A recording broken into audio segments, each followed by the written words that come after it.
Focus is an important thing. ആ focus കൊടുക്കാൻ ഒരുപാട് മെത്തേഡ്സ് ഉണ്ട്. അതിലൊന്നാണ് radial blur. So this is day 12 of 30 days of Photoshop for beginners.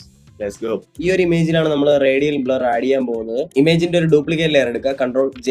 Then smart object ആണോ എന്ന് ഉറപ്പുവരുത്തണം. ഫിൽറ്ററിൽ പോവുക, ബ്ലറിനുള്ളിലുള്ള റേഡിയൽ ബ്ലർ കാണും. ആൻഡ് നമുക്ക് ഇങ്ങനെ ഒരു ബോക്സ് അപ്പിയർ ആവും. ബോക്സിൽ നമുക്ക് പ്രിവ്യൂ കാണാൻ കഴിയില്ല. ബട്ട് ഈ ഒരു ബ്ലർ സെന്റർ എന്ന് പറയുന്ന ഓപ്ഷനിൽ നമുക്ക് ഇങ്ങനെ അഡ്ജസ്റ്റ് ചെയ്യാൻ പറ്റും. ബ്ലർ എവിടെ നിന്ന് വരണമെന്ന് ഒരു ഉദ്ദേശം വെച്ച് നമുക്ക് എന്ത് ചെയ്യാം, ബ്ലർ അഡ്ജസ്റ്റ് ചെയ്യാം. ഇവിടെ രണ്ട് ടൈപ്പ് ഉണ്ട്, സ്പിൻ ബ്ലറും ഉണ്ട്, സൂം ബ്ലറും ഉണ്ട്. ഞാനിപ്പോൾ സ്പിൻ ആണ് കൊടുക്കുന്നത്. എമൗണ്ട് ഞാൻ കുറച്ചൊന്ന് അഡ്ജസ്റ്റ് ചെയ്തു. ഓക്കെ കൊടുത്തു കഴിഞ്ഞാൽ നമുക്ക് ഇങ്ങനെ ഒരു എഫക്റ്റ് ആയിരിക്കും കിട്ടുന്നത്. അപ്പോൾ സ്പിൻ ബ്ലർ വരുന്നത് ടോപ്പിലായിട്ടാണെന്ന് കാണാൻ പറ്റും. സ്മാർട്ട് ഒബ്ജക്റ്റിൽ പോയി ഡ്രോപ്പ് ഡൗൺ ചെയ്തതിനു ശേഷം റേഡിയൽ ബ്ലർ ഒന്നുകൂടെ ക്ലിക്ക് ചെയ്യുക. ആൻഡ് ബ്ലർ സെന്റർ ഒന്നുകൂടെ അഡ്ജസ്റ്റ് ചെയ്യാം, ലൈക്ക് ദിസ്.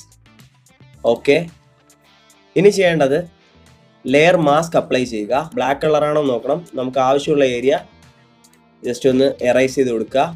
ആൻഡ് ഇതുപോലെ ഒരു എഫക്റ്റ് കിട്ടും. ഇവിടെ എനിക്ക് ബ്ലറിൻ്റെ ഒരു സ്ട്രെങ്ത് അല്പം കൂടിയതുപോലെ തോന്നുന്നുണ്ട്. സോ റേഡിയൽ ബ്ലറിൽ പോയിട്ട് എമൗണ്ട് ഞാൻ അല്പം ഒന്ന് കുറയ്ക്കുകയാണ്, ലൈക്ക് ദിസ്.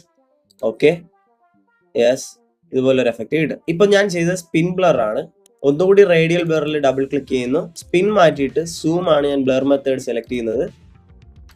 എമൗണ്ട് അല്പം ഒന്ന് കൂട്ടി ഓക്കെ കൊടുത്തു കഴിഞ്ഞാൽ അവിടെ ഒരു സൂം ബ്ലർ കിട്ടിയിട്ടുണ്ട്. ബിഫോർ, ആഫ്റ്റർ, ഇതിലേത് വേണോ നമുക്ക് അപ്ലൈ ചെയ്യാൻ പറ്റും. ഈ വീഡിയോ ഇപ്പോൾ തന്നെ സേവ് ചെയ്ത് വെച്ചോ. ആൻഡ് ഇതുപോലുള്ള വീഡിയോസിനായി പേജ് ഫോളോ ചെയ്തോ. ബൈ.